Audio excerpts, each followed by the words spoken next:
So let's talk about Blizzard's really bad battle text options as far as damage and healing and such, and I'll show you how to set up mixed scrolling battle text, which is the better option, and what settings you need to turn on and off to make it just clean. I've made a bunch of updates to my own recently, so I'll show you the settings to make a really nice and clean mixed scrolling battle text option to replace the default Blizzard battle text, which just isn't that good. It just isn't that good. But mixed scrolling battle text is best only if you set it up well. If you're setting it up wrong, it's going to be horrible, and you definitely don't want to use mix then. But if you set it up well, you control the spam and the amount of nonsense info that comes up, then mix is just really good. So yeah, let me show you how to set it up.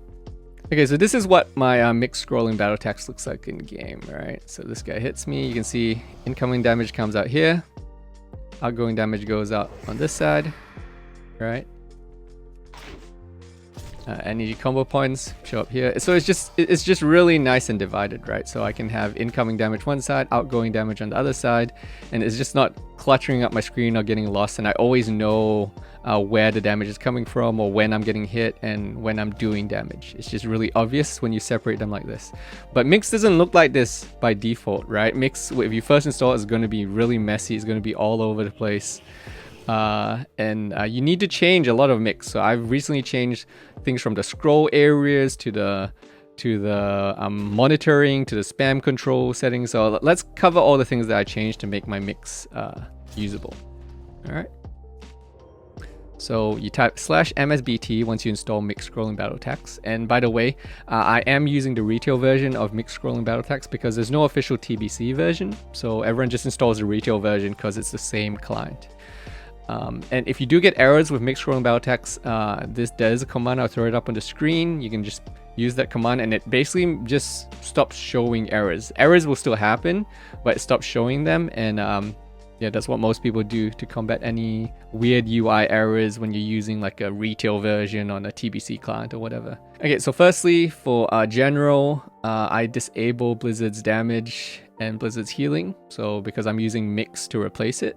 So I enable this. For fonts, you can obviously use whatever you want. I always use Gilroy Bold. If you're using my UI, then that's what I use, but you can use whatever you want. One thing you can change here is the normal size and crit. I like all my text to be the same size, so I set 13 as just a normal font size for both. You don't actually have to do that. If you like big giant crits, you can change the font bigger, but I just like everything to look the same for damage in and out. Now, what I do turn off though is sticky crits.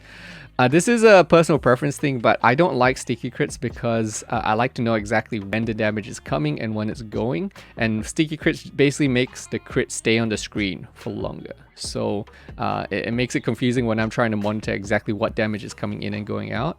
So I turn off sticky crits so that I have a real-time usage of it. All right, for scroll areas, this is how I configure my scroll areas. So I click on configure scroll areas, and this is how I have it. Now the thing that you want to change in particular is the scroll height. It is really useful for adjusting because let's say I have this at 165 now. If I have this at like 300, it's going to have spam incoming damage all over here, right? And I don't want it that big. I just want it in this area here. So this way it'll just scroll past this area and disappear. Whereas if I have it really big, it's just going to fill up more area, but I don't need that much area, right? So this is what you want to change: scroll height here. And then I usually do direction and down, and animation style just straight. So that just means it's going to go straight instead of like curved or whatever you want. Yeah, so this is basically my settings for incoming, outgoing. Is exactly the same thing as well. And then you can move this. If you don't want this here, you can just click, you can move it around. But I like it. It's around here. So yeah, that's where I have my scroll areas. You can copy that if you want. Okay, now under events, here's where you're going to want to turn some stuff off. In particular, a lot of people like to turn off damage, shield, hits and crits for incoming and outgoing. Now, I don't personally turn them off because I kind of like to see that, but a lot of people do like to turn off the damage, shield stuff because that can be really spammy. It's just like damage, shield info coming in constantly. And you want to do the same thing for outgoing player as well with the damage shield if you don't want to be spammed with damage, shield information. Now notifications is where you're definitely going to want to turn some stuff off. So you can see here I have buff notifications off, I have item buff notifications off, I have buff fades notifications off, I have reputation gains off, experience gains off, NPC killing blows off, extra attacks off. So these are things that you can leave this on if you want to show the extra attacks. I just don't want to show it because it's very spammy. I really want to limit the amount of spam I get. Now under spam control, these are my settings. So I turn off all power gains. I have checked abbreviate skills. I hide names. I hide full overheals. I hide full hot overheals. And I shorten the numbers. So this is just to make it cleaner, basically. Cooldowns, I turn off player cooldowns because I don't want to know. I don't play a pet class, so I don't worry about this, but if you have a pet class, you might want to turn this off as well if it annoys you.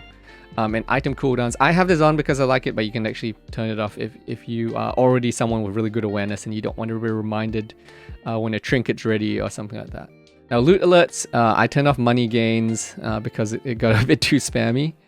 But that's up to you how you want to control the loot alerts. And that's it. Yeah, so those are my MSBT settings to keep it just nice and clean. So again, I highly recommend MSBT. It's really good. You just do need to have these settings in place so that it just shows clean info like so, right? And it's not all over the place. All right, thanks guys. And as always, Patreon below if you want to help support these videos. I really appreciate it. Couldn't do it without you guys. And I will catch you in the next video. Take care.